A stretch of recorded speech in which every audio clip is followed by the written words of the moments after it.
Tonight, we know the charges music mogul Sean Diddy Combs will face after his arrest overnight at a New York hotel.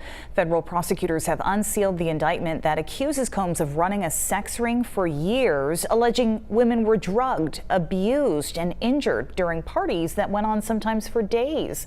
NBC's Jay Gray has the latest.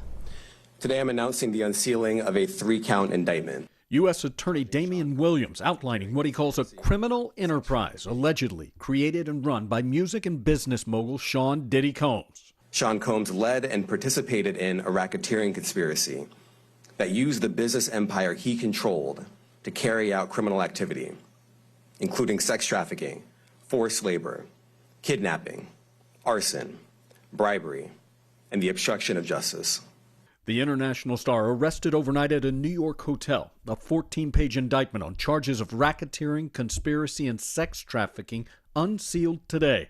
Prosecutors alleging Combs threatened and abused women for years, forcing them to participate in what they describe as extended sexual performances known as freak-offs.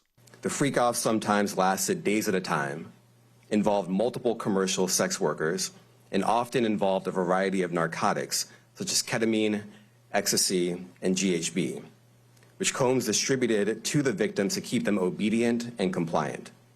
The charges come 6 months after law enforcement raids on Combs' homes in Miami and Los Angeles. Agents seizing guns, computers, cell phones, and video evidence.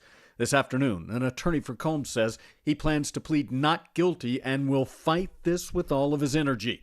And in a written statement just after his arrest, called him an innocent man with nothing to hide, writing, "He's an imperfect person, but is not a criminal," and adding, "Please reserve your judgment until you have all the facts."